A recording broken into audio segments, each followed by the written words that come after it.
And now it's time for Evan Abrams, the numbers guy.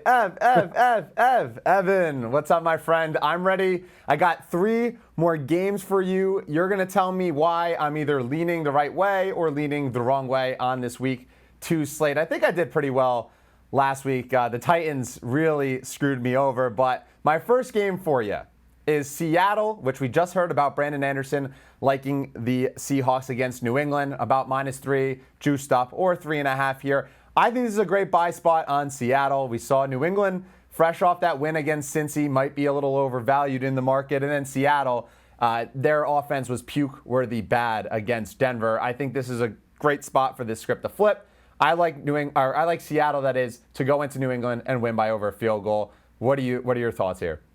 I was just laughing. So if you're on the Sunday night podcast with Brandon, obviously you mentioned it. This was his hot read. He said get it at 3. It's been 3.5 mostly since that podcast aired Sunday night. Now, the reason I'm laughing is as we're coming on air and I'm sitting here for a few minutes before Sean Zerillo came in, Seattle now coming down from 3.5. So now -105.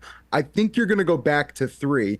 Now, looking at your bet as a whole, obviously New England coming off this massive upset against Cincinnati last week.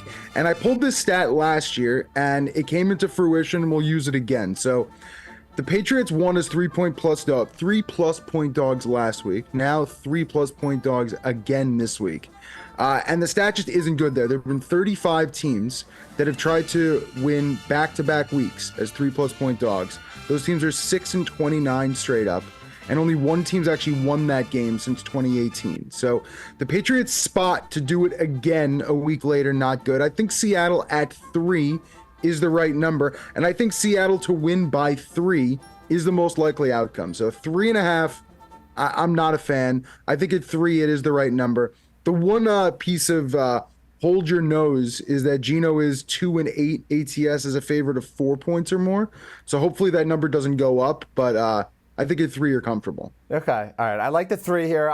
I'm trying to get the field goal. I'm not trying to get over that key number, and I think that it should be closer to 4.5, which in that case, definitely not taking Seattle. Then the next one I have up for you, all right, it's an ugly one. St. Louis. I was going to say St. Louis Cardinals. I'm thinking about baseball right now. The Arizona Cardinals are hosting the LA Rams, and they're -1, so they're a slight favorite here.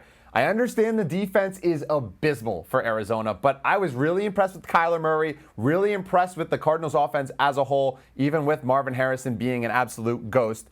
Now we get the Rams off an emotional loss to Detroit in overtime, where it was a pretty physical game. The Rams offensive line, by the way, like half of them are hurt, so the bad Arizona defense might actually be able to generate pressure. And then, Puka Nacua is out. So I think this is a great spot for Arizona. I've been high on them all season, entering the season, as laid out by my over wins bet, my Kyler Murray future. I like Arizona here. Tell me why I'm either crazy or right. Yeah, Puka's probably the biggest story, and so is the line movement in this one. Looking at the board, the Rams were 2.5 point favorites about on the opener on the road in Arizona, based off of everything we saw in week 1 and Arizona stay in the game and leading it early against Buffalo. That line is now Arizona favored by 1.5. But I think the way, at least from a trend point of view, you would look at Arizona, and this works for the Cardinals, Jaguars, and Titans in from week 1 to week 2. So all 3 of those teams blew 10+ point leads in their games in week 1. Now those teams in week 2 are actually 29-17 straight up, 28-17-1 against the spread in week 2 since 1990. So the bounce back does feel right for teams that maybe looked right in week 1 but let it slip through their fingers. Now in the first 4 games of the regular season, for those desperate teams who had blown those leads in week 1, 2, or 3, it's actually 80-56 to the over. So I'll give you an extra little nugget there that those teams, maybe some high-scoring games with Cardinals, Jaguars, and Titans. But the only hesitation I had when kind of going through the data and prepping for that Sunday night podcast, Kyler's deep ball has been pretty terrible. So he was 0 for 3, 20-plus yards downfield against the Bills. And just 27% last 3 seasons. 2 touchdowns and 7 picks. So hasn't been able to really get that ball downfield. Now, all those injuries to the Rams, I get it that there's a lot of factors here, but That's what I was looking at. I think a lot of people are going to be on Arizona. I think I probably agree with you, but it was one factor I wasn't happy with, let's say. Maybe an Arizona team total then, based on the trend that you say in and over. You know, I'm going to have to think about this. You made me get off the Rams, thank goodness, because if I lost the Titans and the Rams in horrific fashion in 2 Sundays, I would have been beside myself. But you mentioned the Titans in the bounce back spot, and that makes me a little bit nervous for, I guess, my last one here. I lean the Jets at -3.5. Listen, New York Jet homer. I understand, but I think it's a great bounce back spot. I think everyone's overreacting a little bit to the San Francisco game. It's the 49ers, for crying out loud. And the thing about it mostly is you mentioned the Titans, blowing this away when they probably should have put it away. Will Levis is atrocious, and I am not bought in on him. And Nick Giffen, I was talking to about the luck rankings. Chicago is actually expected to win that game despite not scoring an offensive touchdown. They had, a lot of possessions go over the 50-yard line, just nothing came to the to the end zone. The Jets' offense is significantly better than Chicago. I think the defense is also very good, and I think Will Levis is going to have a tough day.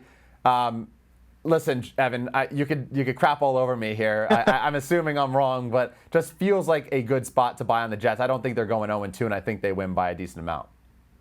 I'm okay with the pick, but I'll give you just kind of 2 pieces of information here. So we talked about the Titans comeback stat earlier. We're not even going to go there. If you're going to bet the Jets, in my opinion, I think you need to wait it out. So it was 4. Now it's down to 3.5.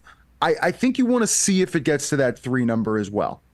So if you're going to bet the Jets, I think hold off. Now, if you start to see the market kind of roll up to 4 and all the books start to go there, I think you'll find a last book at 3.5 to be able to get the wager in. But I would say hold off. The other thing that really has just me paused across the board, at least for this game, is the scheduling disadvantage.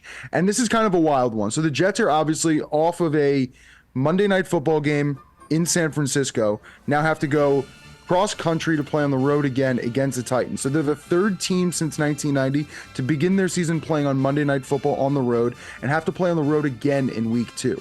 It just doesn't happen. The other 2 lost straight up, but it also hasn't happened in about 12, 13 years. So not the best spot there. And then I've got one more for you. So since 2000, no team has had to play on a Thursday after back-to-back road games, with one of those 2 road games being a game played on Monday in the middle.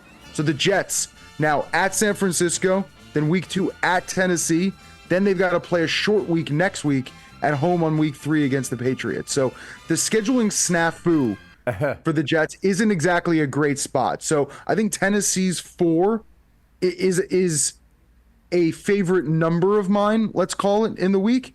But I understand your Jets bounce back. They didn't look as bad across the board. I guess the run defense against San Francisco was a little worrisome, with Mason having like 147 yards. The 3rd most any running backs had against them since 2017. So they really made him look like McCaffrey without McCaffrey. That's a little worrisome, but I do see bounce back in this one. Rodgers usually pretty good early season, coming off a loss. Now, different team, but still Aaron maybe. Listen, Ev. I think it might just be Christian McCaffrey's a system running back over Jordan Mason just having on. That's what I think. Shanahan does genius work. That's how I'm coping with this loss. I didn't think they were overall that bad.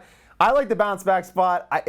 If they lose to Will Levis on Sunday or don't cover a 3.5, we might need to find a new GDD host, and I don't know who's going to be doing Evan Abrams, the numbers guy segment next week. But Evan, I appreciate it. It looks like 2-1 to the yes on the trends, so that makes me feel a little bit good about myself. Have a great rest of your week, my friend.